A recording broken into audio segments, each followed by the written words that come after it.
Hi, and welcome to another episode of the Thoughtful Talent Show. I'm Jen Werner from Jen Werner Coaching. And I'm Chad Ahern from Talent and Teams Consulting. And today we are joined again by two wonderful guests, fellow coaches who are going to join us to talk about another one of our CliftonStrengths themes. And we'll get to which one that is in just a second. I know Jen's excited to tell us. But first, I want to introduce our first guest. Marisol von Appen is actually returning. Those of you that follow the show may recognize her from our adaptability episode. She is a fellow Eat to Grow and Gallup Certified Strengths coach with a background in mediation and conflict management. Marisol, alongside her wife, Anya, I hope I said that right, and her dog, Sammy, own and run their company, Compass or Compans, from their home in Bielefeld, Germany. I hope I said her hometown right. She and Anya help leaders and teams focus on the people factor of their business. Using a fun and inspirational approach, they coach their clients to master leadership and teamwork principles. Also wonderful fellow leadership coaches like Jen and I.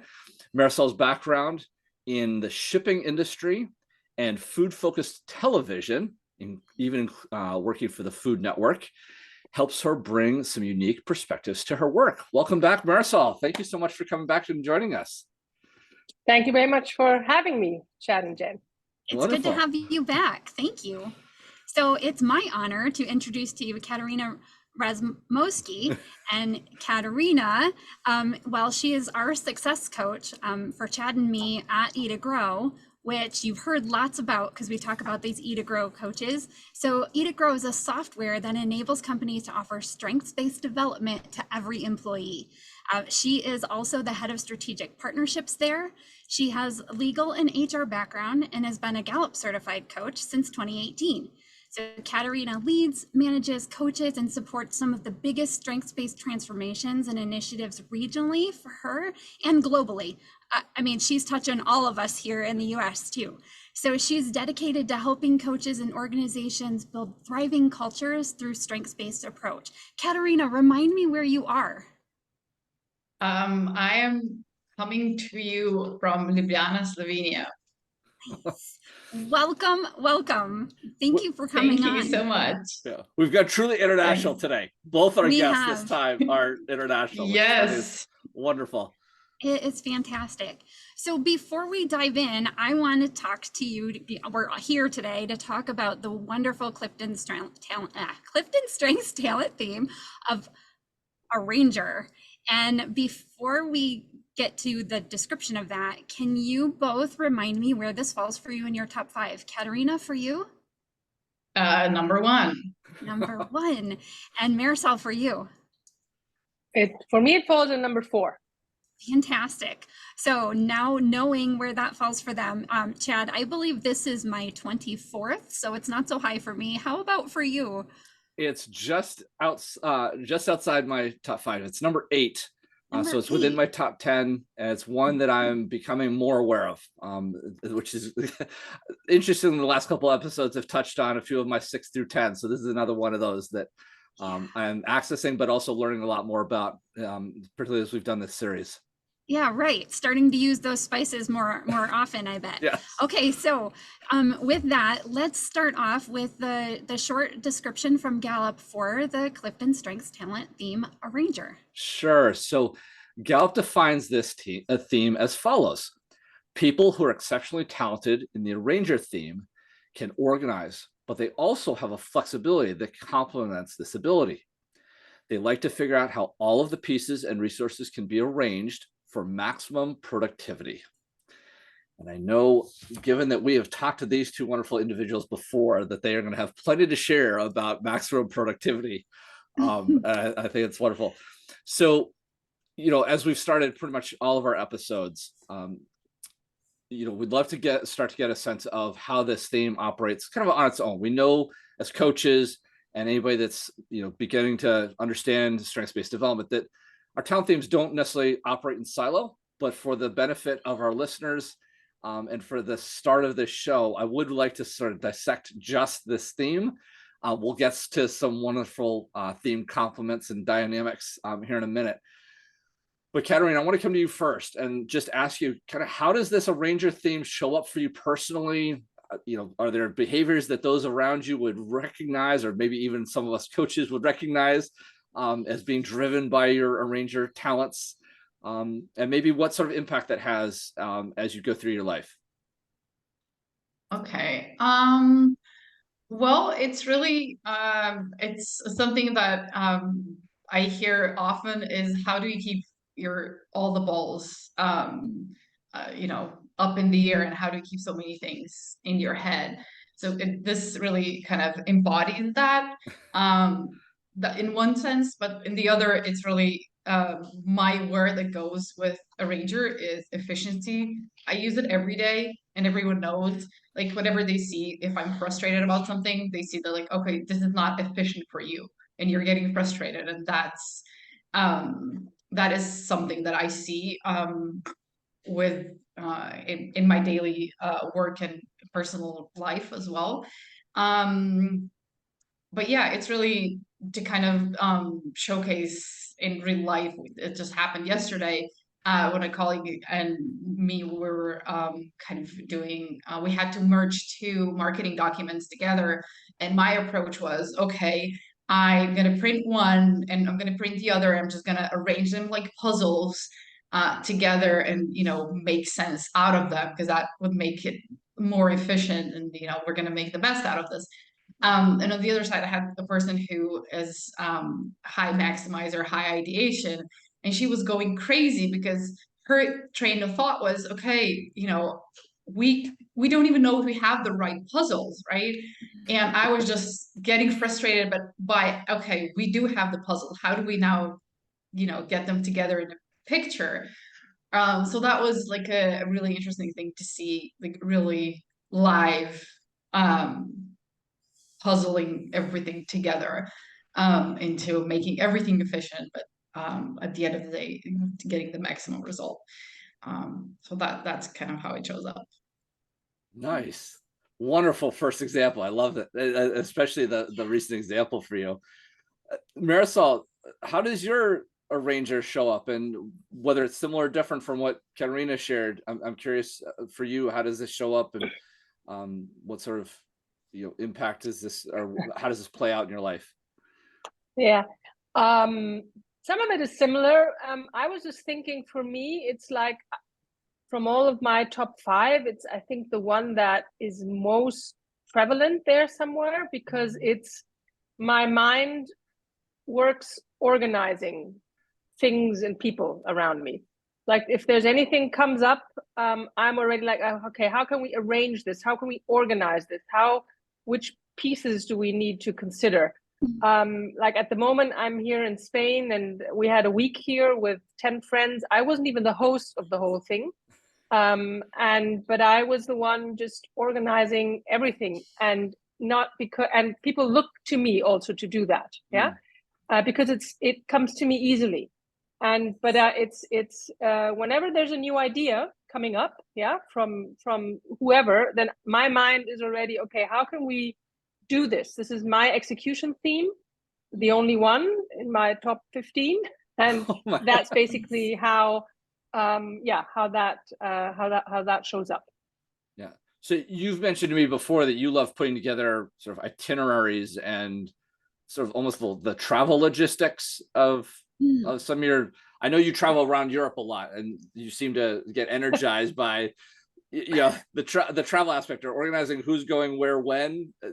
Can you talk to us a little bit about that? Yeah, that's a big part of it. That's basically, if we just have the idea of, okay, let's go to, I don't know, now we have the idea, let's go to Canada next year and to visit relatives. And then I'm, okay, so when is the best part? I have to take care of where does the dog go? I have to talk these people now. I have to, which relatives are around the way? Which other friends do we want to see? Who, like all this kind of, and having other people's itinerary in my mind also. Yeah. So it's sort of arranging things also with people and around people. Yeah. It's very, as we talked yesterday, which is something that I've thought a lot about. It's, for me, it's a very, I use this talent very people oriented. Nice. And that is something that I've heard from you before, and Katarina, just hearing you and your example, it's very much about sort of the project, the piece of paper on the floor, the efficiency is seems very process driven. Marisol, you seem to be highlighting a much more people oriented. You mentioned that this is one of your few executing themes in your top 15 or top 20. If I recall, you have a lot of relationship building themes around this one, yes? Yes, I have adaptability, which helps, of course. It's why sometimes I get mixed up in what is it, because they some sort of go in tandem together.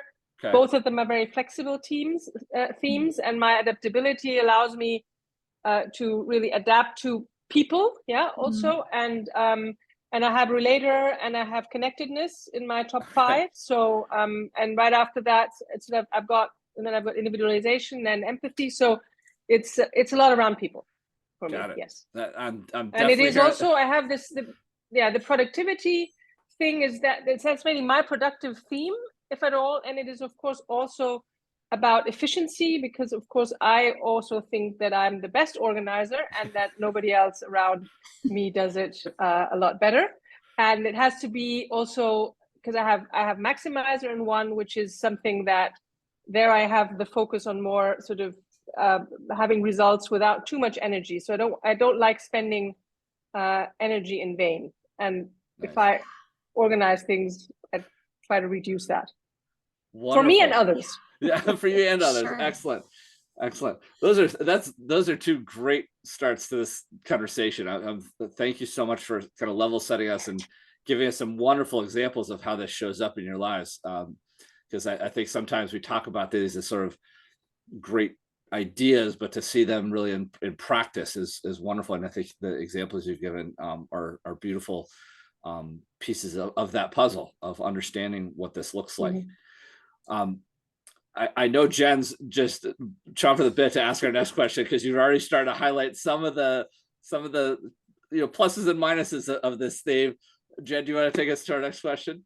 Yeah, absolutely. So we know that just like anything, too much of a good thing can be bad. So in this section, I really want to talk about those times where you feel like your arranger has gotten in your way. Maybe it's coming on too strong. Maybe you're using it for evil instead of for good.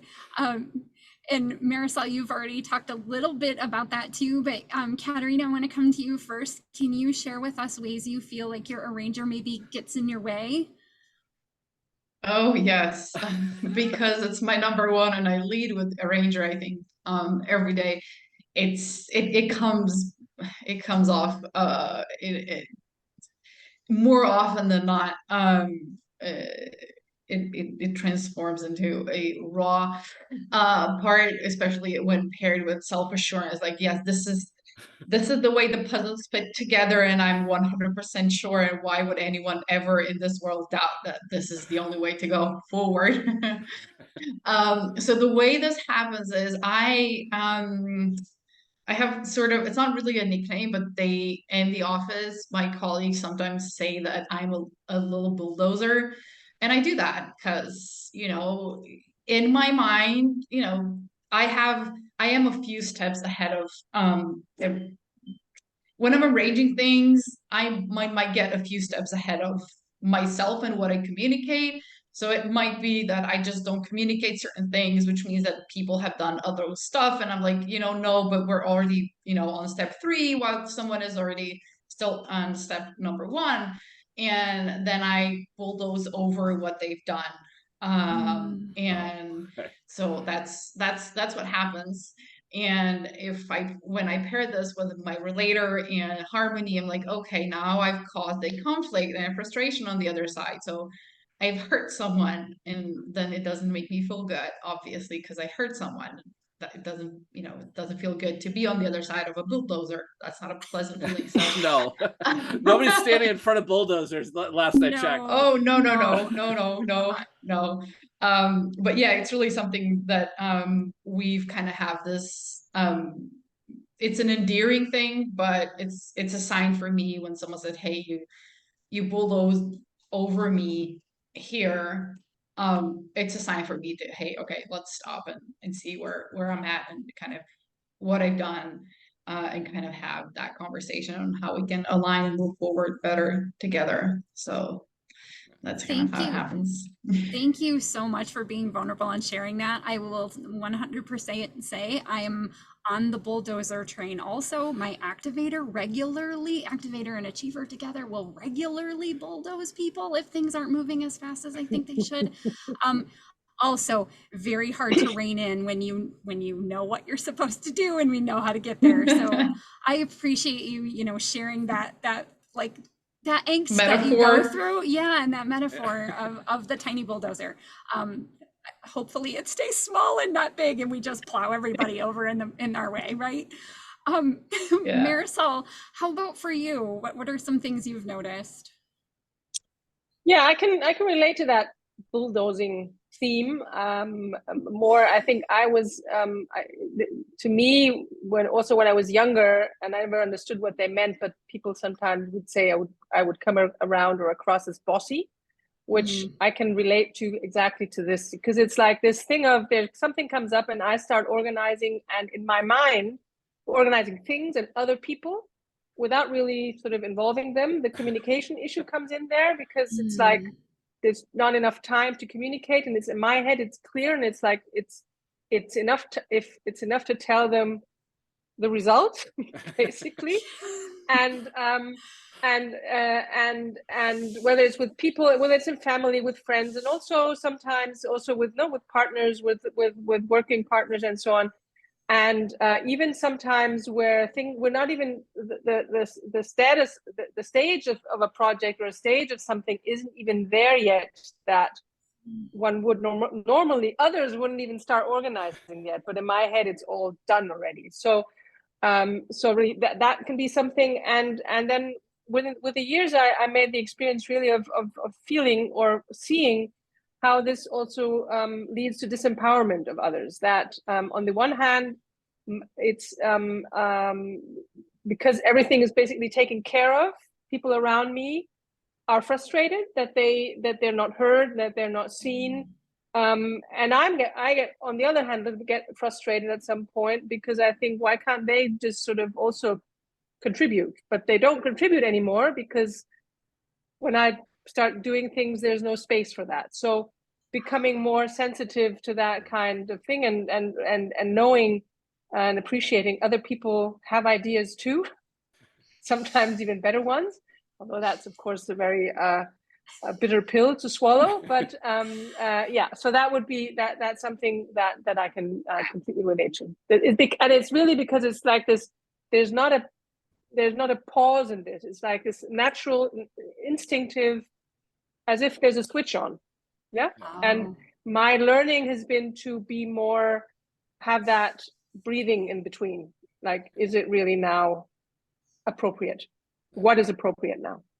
Oh, Marisol, that disempowering others is so good. We've heard that in other episodes. I think it was the maximizer episode. We've heard that maximizer tends to maybe have some of that disempowering others because they see the best way forward, or the new way, or how it can be better. And well, why should I even try if you're going to do it? And having this great arranger in my presence, why should I plan it? And when I know that, Marisol can organize it so well. Thank you so much. And my maximizer is number one.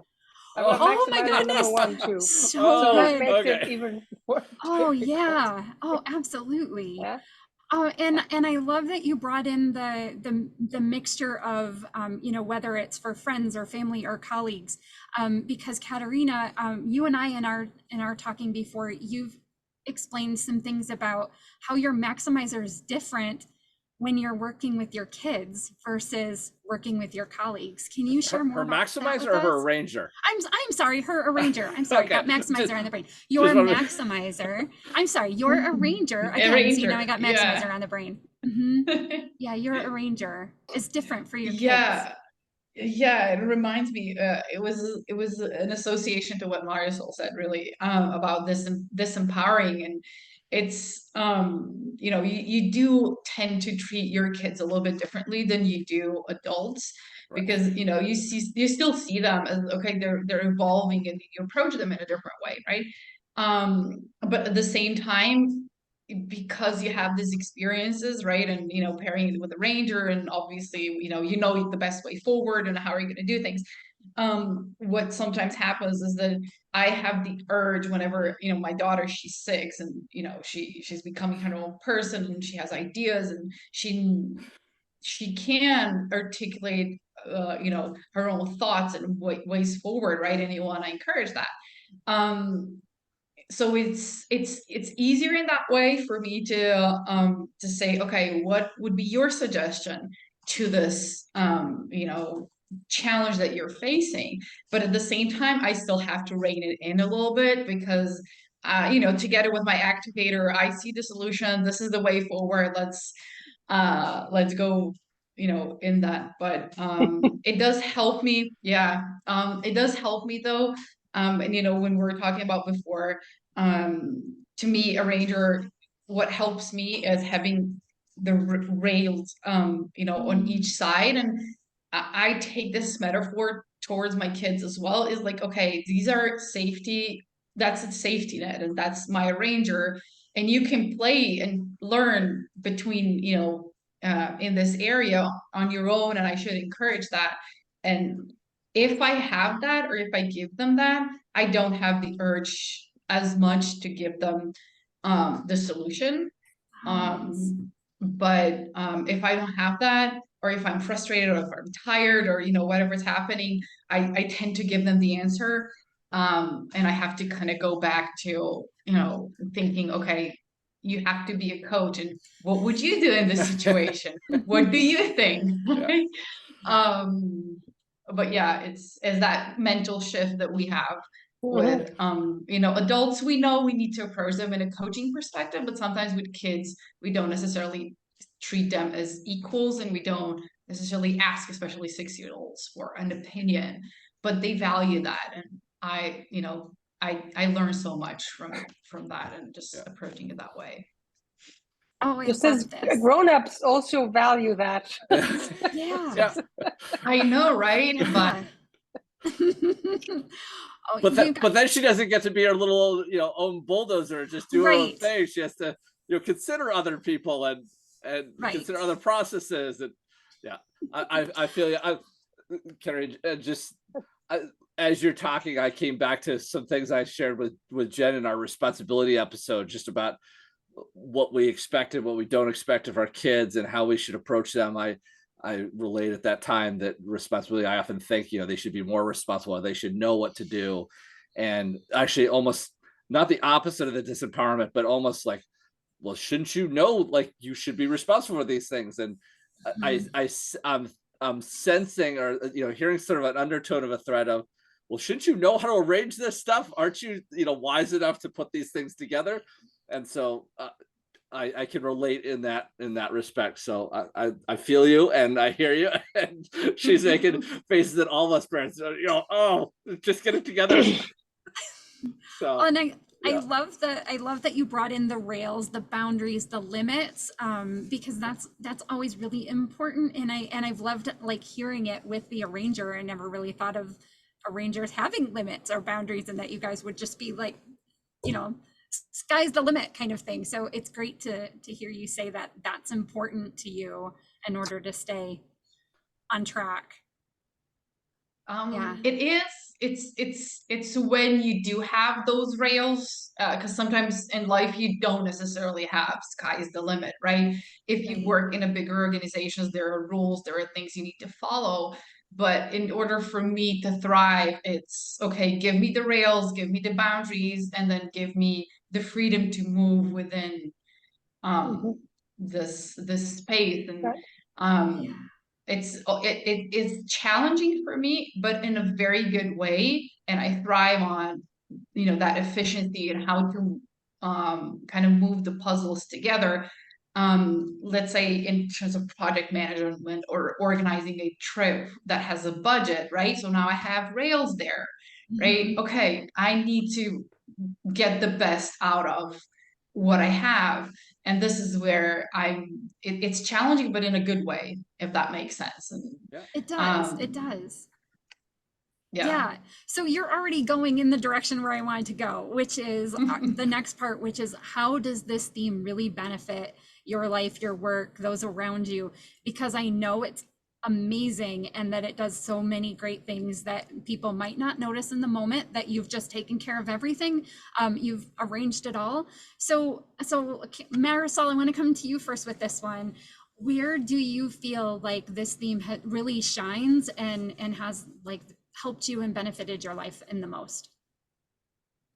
In what ways? Well, I think in my life, because I've done so many different things and so on, I think it has really helped me to organize myself in my life. I have this, I think I would also say that I'm somebody who's very good at multitasking. So the more, for me, it's like the more I have on my plate, the more effective and the more active I am.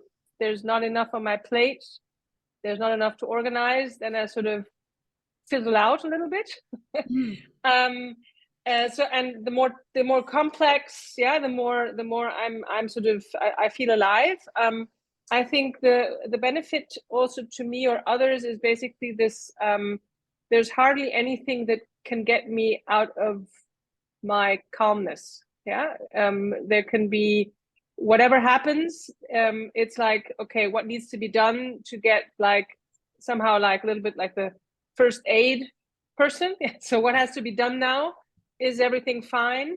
First things first, but on the same time already having in mind what the next steps need to be. Yeah, this kind of thing. That's something I think that and there's basically for me, this theme for me is very, very solution oriented. It's there's whatever there is, I cannot the argument there's no way to solve this, or we've always done it like this and we can't do it differently, for me is something that I cannot really deal with. There's always some way out there. So that would be my part in that. Yeah. Awesome. Katarina, I saw some like big like type nods and faces, so I know that spoke to you. Share with us what you're feeling there and what you have to add. One thing is multitasking, which can be very frustrating to others. And just I'm going to give an example because we had an offsite half a year ago with the team, and it was starting to it was towards the end, and we had like 2 hours left of the entire thing there. And 2 hours before we stopped, I started gathering things and kind of collecting stuff while stuff was still going on, right? And the thing was, I didn't even know that, but after the act, I was told that I was very distracting, and I had no idea. And I was like, what are you talking about? And it came across as, okay, I'm not interested in that anymore. But what happened in my mind was, okay, I don't have to be fully present in that particular debate, and I can do something else with my 40% of the brain during that time. And it was okay, I can just gather things so that we can be efficient later when we finish, and we can be efficient at cleaning up, right? So there's this part of me, it's difficult for me to be doing just one thing at a time. It almost like I'm sleeping, that's the only time I'm doing just one thing at a time. It's just one thing.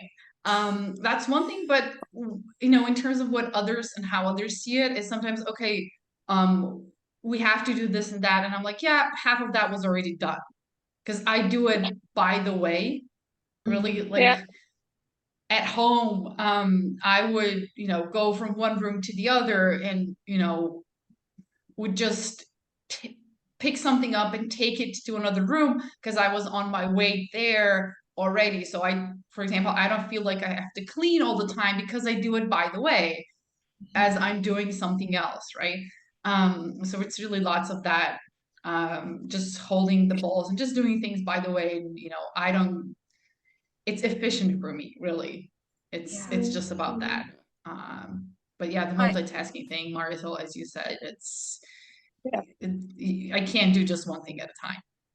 No. I'm really interested in this like calm within the storm. Is that true for you too, Katarina? Do you are a calming presence when everyone's worked up about something? Oh yeah, for sure. I'm like, I don't necessarily like change, but if I'm thrown into change, I'm like, okay, fine. I have this. I can I dissect the situation and have the puzzles that are not going to change it, that are stable, and then I make something out of that. And it calms me, it calms everyone around me because I take what is there. And those are the things that me and everyone around me can kind of, you have the structure, you have the stability, you have the safety. Okay, those are the things that are true. And we're gonna figure other stuff when we get to it, really. Yeah. That's kind of how it happens. That's interesting. I also have this thing, we cross the bridge when we get there, but I also I love change with my adaptability and on two. So to me, it's like also sometimes somewhere I read this thing, if there's nothing I can arrange, I just do some, in German there's this word Unsinn. I just sort of create something so that things have to be arranged again. Yeah. So I sort of create the change, then I create some kind of something that I have something to play around with again. Oh, interesting. So cool. I don't want to take this whole episode and talk about a different theme, but one of the things that I'm finding really interesting about this whole calm before the storm and pieces that I'm hearing that are similar to behaviors I have, but come from a very different place, which is this dissecting the situation, thinking about what can be addressed, and then kind of developing a path forward.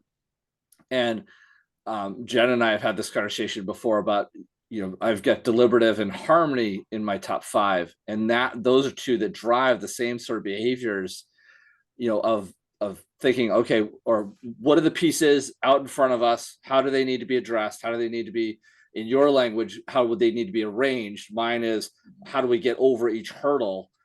But then the very practical of, okay, let's take the emotion out of this. I know change can be very emotionally charged, but let's sort of not diminish that, but sort of put it to the side. And then let's actually look at the situation. And, Katarina, to borrow some words from you, look at the process. Marisol, I keep getting this very people-driven, thread through a lot of your comments, which I think is beautiful. But then it's just about, okay, where do I practically put each piece to address that? And so I only bring that up because I think sometimes people see, one specific activity and address it or associate it directly with a certain talent theme.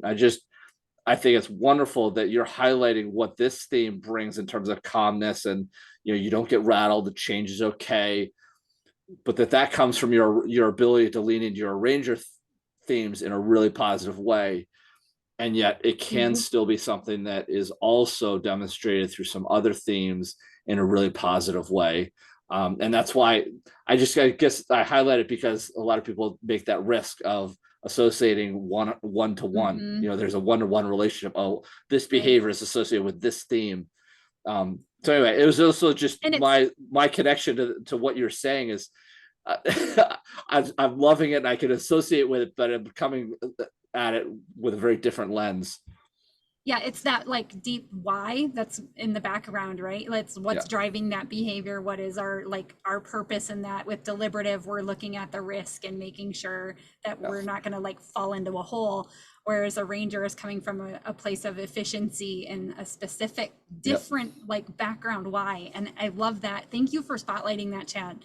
That some of these behaviors can look like a different talent, but to get really to the base, to the why of it, and we can find out really what it is. Thank you for sharing that too. Yeah. Do you want to take us on to our next one? Yeah. Well, since we're already they've both been already kind of blended. they're dropping seeds and little, Easter eggs for us to find. Right. So we're already. Are we arranging your episode? You're doing great. It's beautiful. It's almost like you're in our heads. No, it's so we're already starting to talk about themes, other themes here, and so I wanted to kind of pick that thread up a little bit. And we started the episode with really trying to parse out just a ranger. What does just a ranger look like? Given that we know that our themes do not operate in silo, they are not single. You just lean into a ranger, you just lean into deliberative, like I was just highlighting.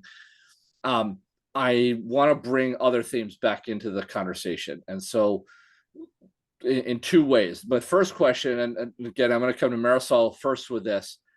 I'm curious if there are certain talent themes that you often pair with a ranger. You've already mentioned adaptability a couple times, but are there other themes that you really bring or pair with a ranger on a regular basis that kind of allows you to get the best out of a ranger, or magnifies its impact?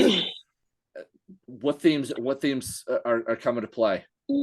Yeah, I would definitely say my maximizer, my number one, making sure really that's sort of the efficient part there, and making sure that energy is not really wasted along the way, and that there's a good result.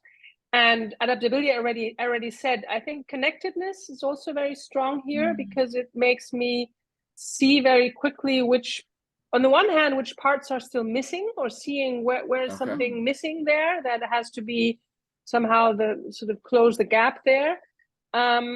Also, what I do a lot is sort of, and then again, people based, connecting people, or I don't know, somebody comes to me and says, I'm going to go to, or a faraway nephew says, I'm going to do a trip I want to travel, I want to go to the United States.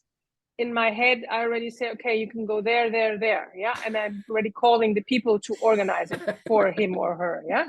So my one nephew did it, was in half a year, was in North America and in South America, through basically me organizing the contacts. So that's very much a natural of me. And then I would also say input. I have input. I think it's number 10, where I sort of get all these ideas, the resources basically that I need to organize things.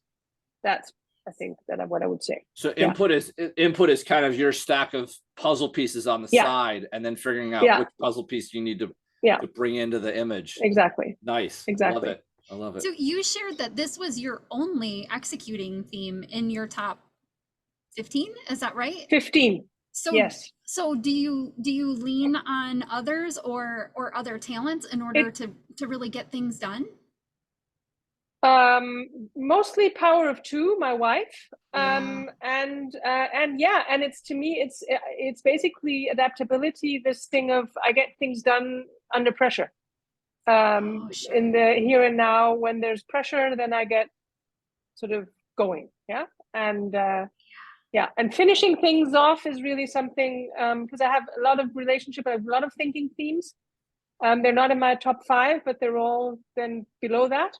And that makes it sometimes lots of ideas, and many of them don't get carried through. And then I really, my wife, she's got consistency, she's got achiever higher up. So before we always used to fight about, can you not get things done? And I would say, can you not just start things? Now I start things and she gets them done. So that's a good partnership here. That's a great power of two example. Yeah. Thank you. Love it. Love it. Katarina, what themes are you bringing to play? Trying to get the best out of a ranger, or magnifying its impact. What themes are you looping in? Well, definitely I usually pair a ranger with activator, because it helps me get to the end. My activator, my achiever is number 19, so I need something to help me get to the end. So, and together with discipline, it's okay, I'm going to arrange things, and then discipline kind of helps me. Okay, you got to stick to it. You got to actually do it now, because, you know, you've laid it out. So that's a very good one. The other one is individualization, for sure. Just in terms of people, how do I connect the people? How do I get them in the right places where, let's say, a specific task or a project, who do I need to get the most out of this, or who's going to be the best one for this, and kind of fit them together. And also together with harmony, how are they gonna, you know, work together? Is there going to be conflict, right? But when I pair it with self-assurance, is okay, if, you know, something is, there is some uncertainty, like we talked about before, if I pair it with self-assurance, you know, it gets that calmness. Okay, I am sure, someone in the group is sure that this is the right path. Let's go ahead and do it. Let's go do it this way. So it's really, together, okay, let's get it started, the can-do attitude that we have, but also when I get asked, okay, what's the next step? My ranger has, this is the next step. This is how we're going to get to it. So I have the answer how we're going to get to the end, right? Even though I'm not necessarily interested in the end result, or that's not my motivation, because achiever is obviously pretty low for me, but it's the process of getting there. It's all the steps that we need to tackle, or the challenges of whatever you know, is in our way. Yeah. So wow, that's I love seeing the differences, you know, how you know, if we lean into the things that we already do well and loop in, you know, other top 5, top 10 themes, you can accelerate any theme. And then I love the differences. You know, we had the connectedness, the input from Marisol, and then, you know, discipline and activator from Katarina. I think those are fantastic. I want to flip the question a little bit, in that we know, and we talked about at the beginning, that a ranger can get going as, you know, its own little bulldozer, and sometimes, you know, the accelerator gets shoved down on that bulldozer, and we're starting to move a little faster than we maybe should. I'm curious, as we think about other themes, are there other themes that maybe don't rein in, because we do want to, you know, fully express our talents, but they can get, you know, overdone? Are there themes that help you bring it back to more of a Goldilocks zone, where it's really running at its most efficient, but it's not, you know, damaging relationships like we've talked about, or, you know, imposing ourselves or disempowering others? What themes are you bring? What themes are you leaning on to bring a ranger back into its best contribution? And Katarina, I want to start with you on this one. Definitely my relationship building ones, for sure. Individualization, developer, relator, and then harmony. Just because it's okay, based on the past experience of, you know, bulldozing. Okay, what might happen if I continue down this path? And I tend to sense if I, you know, bulldoze over someone. So it's really, okay, my relator, which relationships is this going to hurt if I go down this road? So it's really that relationship building themes that kind of stop me. So Marisol, I want to come to you in a second, but I want to ask a quick clarification question, Katarina. Are you leaning on those themes kind of before you bulldoze, or are you using them as sort of a reflection post incident? It's a good word, Jen. What's that? Before you it's bulldoze. A good word. She went back to the bulldozing. Sorry. It's a very accurate word. There's no other way to describe it. There is not. It's more, it's more a reflection. I was thinking about this yesterday.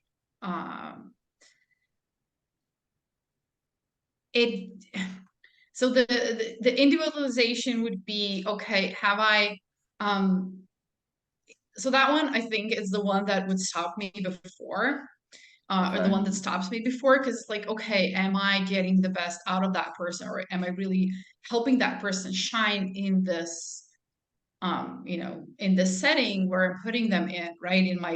Is that really the puzzle that they need to be in order to shine? Mm. But the others are more afterwards.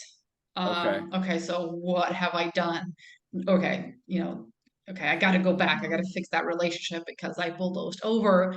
Um, but what it does also is it helps me. My communication is pretty low for me as well, so I have oftentimes trouble explaining where I'm at and explaining what happened in my head. So arranging kind of helps me explain to that person, okay, so this happened first, this happened next, just explaining in the process of, let's say, reconciliation of, okay, this was going on in my head. I obviously apologize to put you in that situation, but this is what was going on. So it helps me structure that apology, if you want to call it. And Yeah.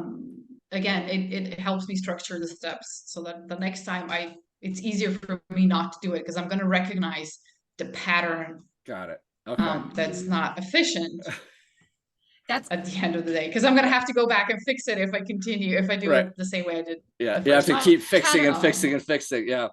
Katarina, That's this not hurts my efficient. this hurts my heart because my activator has the same thing.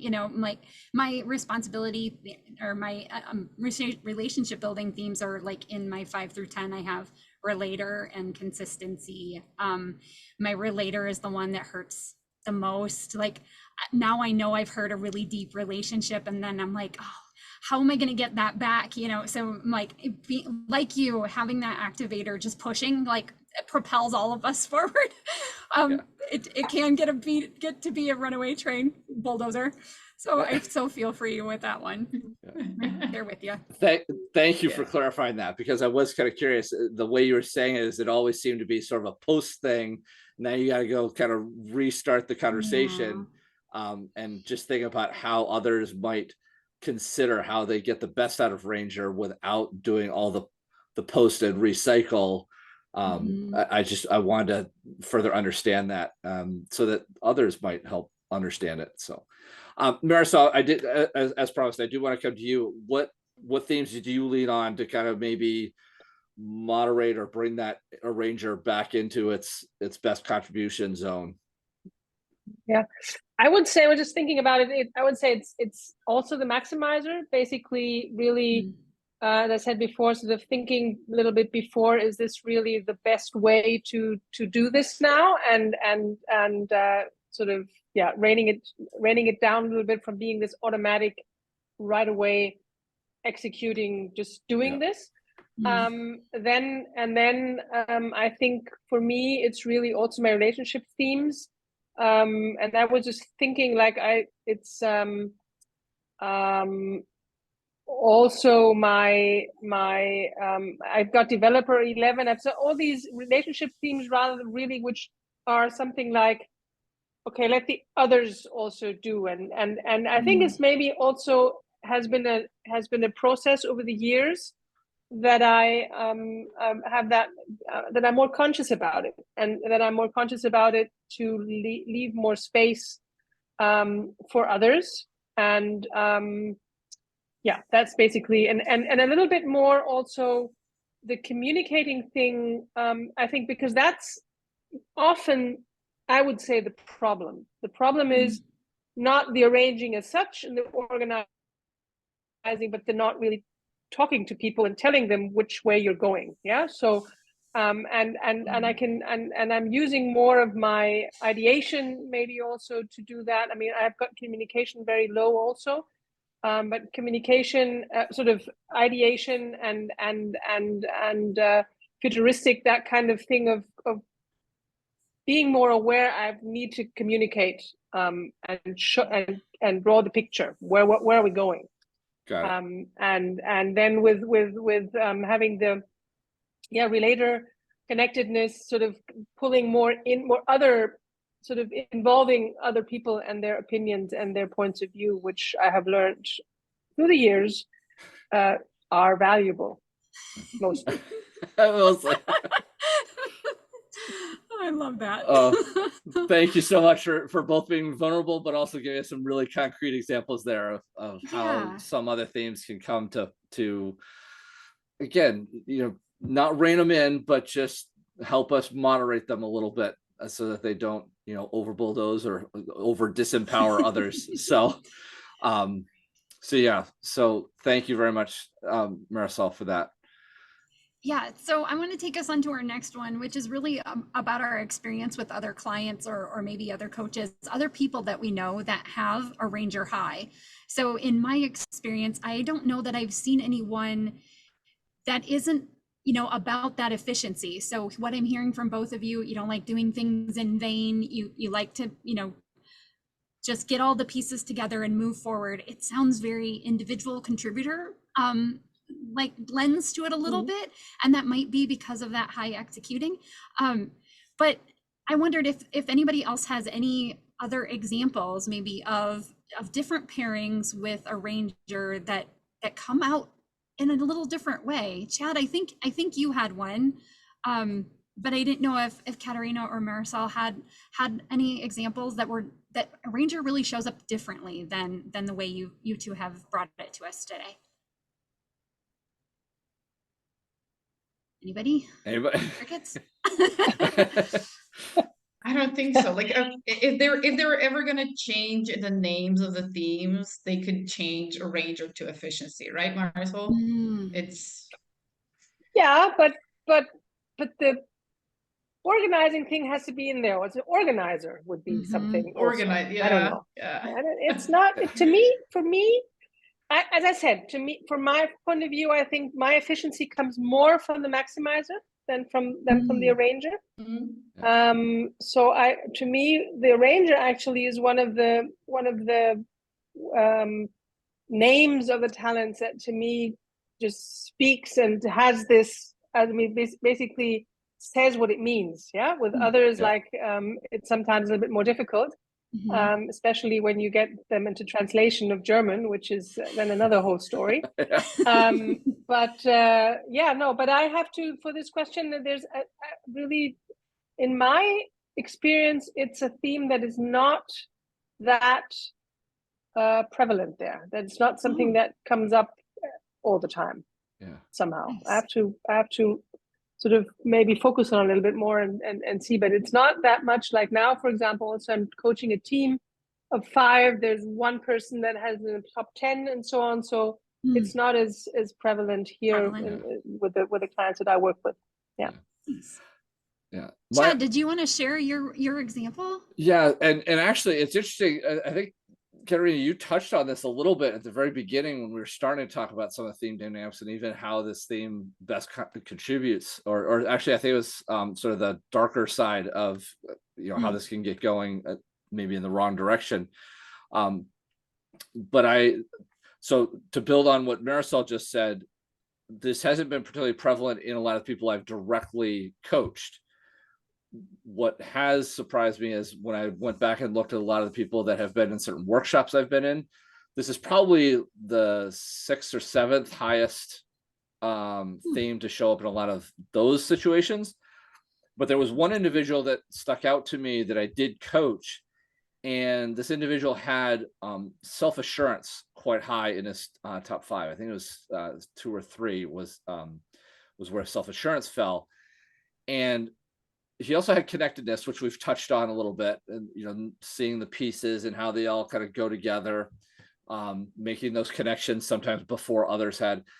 And the sort of unique display of his arranger was paired with self-assurance is once he had come up with an arrangement, a solution, because he saw all the dots, he was dead certain on that particular solution. And it kind of goes to the comments that both of you have made about sort of disempowering others around him, or maybe not considering some other solutions that might be equal to or better than what he had come up with. And so it's just one of those things that I think it was just something to sort of be aware of, or something that, yes, it's great to have some confidence around your solution, but when you don't leave room, don't leave oxygen for the rest of the solutions.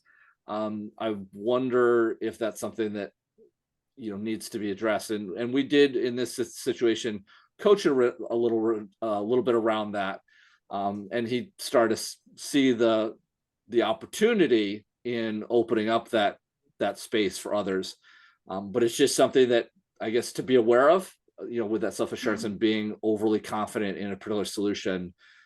Just where does that leave you? And so I'll leave that. That was my only contribution to this conversation, this part of the conversation. So I was seeing some nodding from Katarina. I know you brought it up, self-assurance. Anything else I'm missing in that, in that trio of things? No, okay. No, I get that. I see that. It's just being so confident that you don't feel that you don't leave space for anything else. And it's really, you have to be aware of, okay, other people have ideas too. It's okay. Let them be. So it's really that, and which reminds me a little bit of that. I don't know if anyone read that book, The Advice Monster. And it really talks about that. Okay, we always go first in giving advice and giving the solution. It was really about, it just happened to me, 2 hours ago when a colleague of mine was like, I have this idea and I would do it like this. And I was just, I had in my mind already why, this might not work or why it might work. And I stopped. I was like, okay, what do you think? Right? The annoying coaching question. What do you think? But it did spark some thinking on his side, and it was good. I was like whatever you decide, I'm gonna back you up. But it's good either way, right? And it really was. But at the end of the day, right, giving people the freedom to think and realizing that your idea is not the only one, right? Marisol, like, no, my idea is the only one, and it's perfect, and just go that way. Or it was like Marisol said earlier, others have good ideas, right? Right. Sometimes I've been told, right? Sometimes I've been told. Yeah, I love it. Yeah. I just want to offer an observation, just based on everything we've shared so far. And I think this is really important for people that are learning about this thing for the first time, and something that at least I'm taking away from this conversation. So maybe I shouldn't paint this too broad, but the way in which you've often described, throughout this episode, arranger, one could come away with the idea that this is more of a strategic thinking, that it's about the pieces, it's about finding the path forward. But the real key that I have struck on as you've taught is that there is an immediacy to this, that it is about a near-term situation. Katarina, you started us off right away with the example of, I needed 2 marketing documents, they needed to be merged today, I'm going to put the pieces together on the floor right here and now. And Marisol, you've brought up a lot of other similar situations where it's, I need to build an itinerary because we are leaving next week, we are going to this in this city, and we need to figure out how the 10 people are all getting there. And so I just want to call that out, because I think the thinking that is behind Arranger is supremely awesome in its contribution, but that people need to be aware of that this is one that is ready to go. I'm hearing a little bit of the activator come into that and the maximizer coming into that, but there is just within this theme a near term, let's get stuff done and arranged now. And I'm seeing some shaking hands, so I hope I'm on the right thread here, but it was just an idea that it kind of had started to percolate in my head, and I wanted to say it out loud to see what the response was. Absolutely. For me, that's the same. This is like it's the whole thinking comes from my thinking themes, but the arranger is, there's this thing and I just start doing it. There's not a lot of thinking in advance. Yeah. There's not a lot like, how are we going to do this in 3 weeks? Yeah. It's then, or I organize something now to be executed in 3 weeks. Yeah. Sort of. But it's not this, I have to think about it like 10 hours and to have the idea, there's something coming up now. It can be organized right now, this moment. Katarina, No I love time you're in like between. shaking and Katarine's nodding, and just- you're like, "Yup." There's no thinking involved there. You just do it, No. because right, it just happens, Marisol. You have puzzles Exactly. and they're there, and you don't have to think about it, right? Exactly. That's where you're Exactly. going. This is how we're gonna do this. Exactly. There's really not much thinking about it. Yeah. Yeah. Nice. It's Yeah. yeah. So interesting. Yeah, and again, I wasn't trying to open up a whole other thread for us to follow. I was hearing a lot of the thinking of where the pieces are, and someone could come Yeah. away with the idea that this is, Mhm. well, wait a minute, why isn't this Yeah. over in the strategic thinking domain? Yeah. And I think the wonderful thing you've highlighted is that this is a very action-oriented set of Yes. talents. So I Yes. wanted to bring that It up is. before we move on to our next question. As I said, it's my only executing in the top 15, so that's how I get things done. Yeah, stuff gets done that way. Excellent. Sorry, that was a little bit of a tangent, not something I had anticipated saying, but I was just kept hearing it, and I felt like I needed to say it. The next question I did want to pose to both of you, and this actually is also something to help some of our people that might be listening to this or starting to kind of trying to connect with it for the first time. We've done this in other episodes. What sort of images or pop culture references do you think kind of exemplify this arranger theme that somebody might be able to, oh, okay, that's what they're talking about, or that image, yes, now I get it. Now I have a hook into this theme and in understanding it. Are there images or, again, other references that you would go to start to get somebody to understand this theme? And let's go, Katarina. Do you have something first? Yeah, I would say for me, I see life as like a snowboarding half pipe trail, or however you call it. Yeah. Yep. I have the rails. This is where I am, and I can do whatever in between. It comes down to money management as well. Like, this is the budget that I have for the month, and I can do this with it. And when you calculate in vacation, okay, that's how much money I have to put aside. And now the half pipe is a little bit narrower, and which is okay. I can still work with that. So it's really that. Okay, I'm the snowboarder, and I gotta get to the end of this. So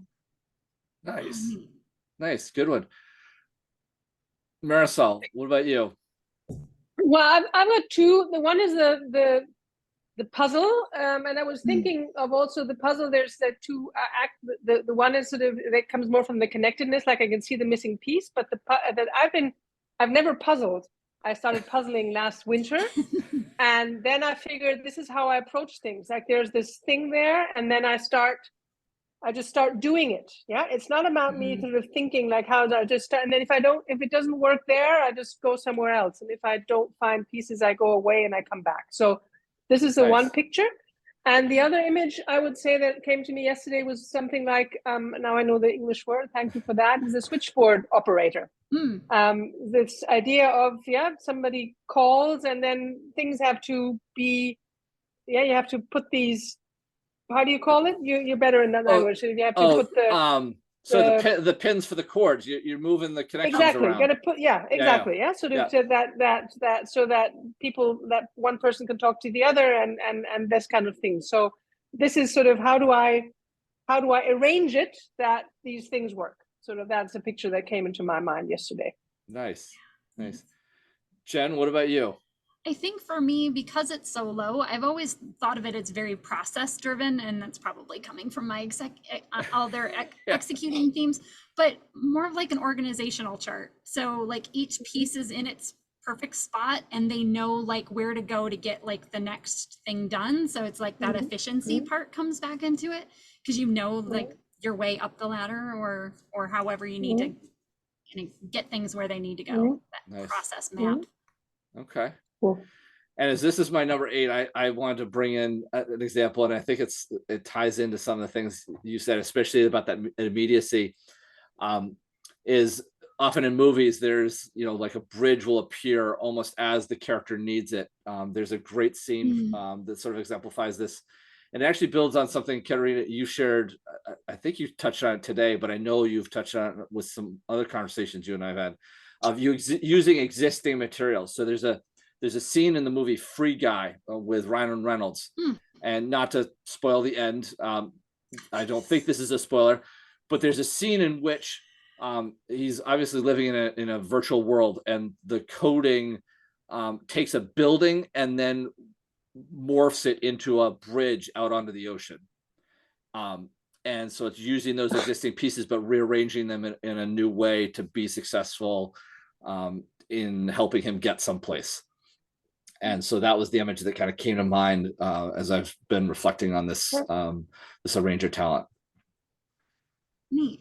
Yeah. I had another idea. Yeah. A Kanban board. I don't know how you call it. Oh. You know, where they have Kanban. in marketing agencies where they're putting different pages together and they have it all mapped out. Like I could live on, this is how I work, right? So that would be the image. It doesn't mean have to be perfect, but it gives me, I have the puzzle, I have the pieces, and I could just move them according to what's going on in the day, month, whatever. So that's also a good one. Yeah. Excellent. Oh, that's great. You guys, thanks so much for all of those great answers. And so now what I really want to take us into this place of like maybe being able to offer some advice. So as we think about how others might best interact with those who have a ranger, what advice would you give to team members or colleagues so that they can help draw out or maybe help the person with a ranger offer their best contribution to the team? Marisol, I'm going to start with you. Well, I would say, on the one hand, sort of be clear, sort of give that person the task. Tell them this is something that needs to be done, sort of, and watch out if people sort of just start doing things, and give them feedback early if they're sort of getting active before it's actually necessary. Tell them a little bit that what Katarina said, sort of tell me the limitations that there are, because I, for example, work with no limitations. It's like whatever, it's like any resources, I'll get it somewhere. So if there are limitations, if there are limited resources, or what are the resources, to be clear about that, and give me and give really timely feedback about whether this whole thing is going into the right direction, whether that what is needed, or are we going in a completely different direction? Yeah, that would be my 5 cents to that. Yeah, thank you. Katarina, how about you? How would you add to that? 100%. And give me complex projects. Like give me stuff with lots of moving parts. Something that's that seems very complex. I'm gonna make it simple because I enjoy that, and it makes me happy. Whenever I'm giving a task or responsibility to do something, give me a deadline, because then I can arrange it into my priorities, the company's priorities, whatever it might be. Otherwise, like Marisol said, right? Because I know, we have vacation in half a year, right? If I don't know when we're going, I'm going to start planning now, right? But if I know, then okay, I can start doing that in 3 months, which makes me more efficient, because I can, I can drop that ball for a little while, and I can leave that off my head for some time, and then I can be more efficient with other stuff. So yeah, that's what helps. Awesome. These are great things. Awesome advice. And give freedom and space for creativity between those boundaries, right? Because if you give me a task, I'm going to do it, and I'm going to do it great, but give me the pieces that I have, and then let me be. I get so relate to that last statement. Resources. I think Jen and I have had a lot of conversations about our responsibility being that same sort of way of just give me the authority. If you want this done, just give me the information and then step out of the way. And I think that's great advice that also seems to be very applicable to this arranger of give me the pieces, give me the guardrails, and then just kind of get out of my way and let me do my thing. And having worked with you Katarina on a couple projects, I know how awesome it is when I do, I've said this is the timeline, or this is what the companies that I'm trying to work with is trying to do, and then you wonderfully put together something, but I kind of put the onus almost back on you and let that arranger run. So I think that's wonderful advice for people that are trying to lead those with arranger. Step out of their way. Yeah. That's I think that's so great. Exactly. And whenever we step out of the way, collaborated, step out of the way of the bulldozer. No, but it's really like whenever Chad and I have, a project that we need to discuss or something, I so appreciate all the facts. Like, Katarina, these are the facts. This is the challenge that I'm facing. This is what the client is looking for. This is what I've already done. And it helps me because I know the facts coming in, and these are the puzzles, and I can do things, and I can give different suggestions and everything. And this is where sometimes with a colleague of mine, or sometimes people see that as very unprepared or very spontaneous in the moment, but because I have all those pieces, it's easy for me to be very spontaneous in the moment. So I don't have to have everything prepared. I have the rails, so that's fine. But in between, I can do. But if I have someone on the other side, it's difficult sometimes to follow because that creates some uncertainty. Because where is she gonna go? Is she gonna nail it? Isn't she gonna nail it? What's going on there? So yeah. Yeah. No, I so much appreciate that extra perspective. So thank you for sharing. We have spent, I actually think, a little bit more than an hour together. This has been fantastic, and I've loved, so much of what you've highlighted. I'm starting to get to, see a little bit of my arranger and some of the behaviors I have in my head. So now clearly explained from the outside. So thank you for that. As we wrap up this episode, as good coaches, we always usually put it back on, the coaching client. What did you get out of this session? What was most useful? I'm going to essentially do the same thing to both of you. As we wrap up, what are the couple highlights that you think our listeners or our viewers should really be coming away with? What should they really know about this arranger theme? Or if there's something that you maybe didn't get to that you really think needs to be, highlighted and underlined, what are those? And if you could give me, maybe 2 or 3 high points from each of you, I'd love that to be our wrap up for today. So I can see both of you thinking. Katarina, I'm going to come to you first because you just said you like the little bit of the spontaneous. So right. Here's your moment. I need 2 or 3 key takeaways for our listeners. Okay. So for me, this was a new thing for me that you actually highlighted was, the process driven arranger and the people driven arranger. That one was interesting to see because I've never seen it that way. So that was a new thing for me, and I see how true this can be. But another thing is really, if you have someone on the team that's high in a ranger theme, give them complex things. Really, we thrive in those situations and rely on them to rely on the calmness that the ranger theme brings to the team, to the results and everything. Rely on that because it will deliver. So that one was because I saw that be very very common between Marisol and myself, and I would say really give them that. Nice. Thank you. I think those are wonderful and well taken points. Marisol, what would your 2 or 3 key takeaways be for our listeners and our viewers? Yeah, to me, it was really something new. This Katarina's take on I need the rails, or I need this kind of the rails basically within I can move, which I thought was interesting because for me it's a little bit different, but I can completely see that. And I would also say if you have, there's so many people around that just hate organizing and they hate putting these things together, and there's a thing that they have all these thoughts and they can't put it to work. Look out for the rangers around you. They're happy to do it. And no matter what time of the day or night, they're happy to just sort of, yeah, we can do that. And they do it fast also. Nice.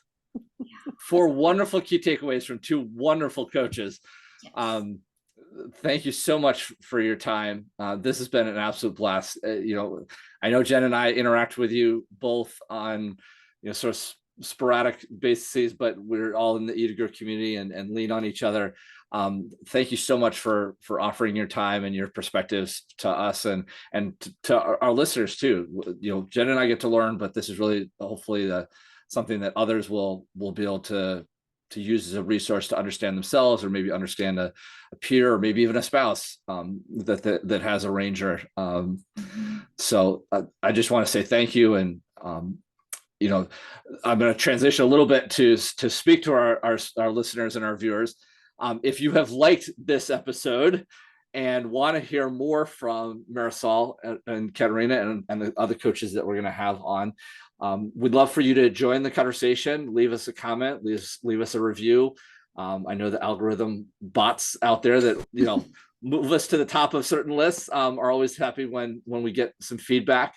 But it also continues the conversation. We've spent an hour here, and comments and additions to the conversation just broaden the perspectives. And so please, on both our Acast and YouTube channels, we encourage you to engage with the conversation. Absolutely. And if you want to reach out to either of our great coaches that we had on today, you can find Marisol and Katarina's contact information in our show notes, both on the Acast and within our YouTube podcasts. Always, if you want to reach out to Chad and me, we have our links on the show notes as well. So always reach out to us. We love to hear from you. So until next time, and as a final thank you, I want to say thank you. But until next time, I'm Chad Ahern from Talent Teams Consulting. And I'm Jen Werner from Jen Werner Coaching. Yeah. And I'm going to encourage you to keep playing to your strengths. And I know Jen's going to encourage you to be uniquely you. Wonderful. Thank you so much, and have a great rest of your day.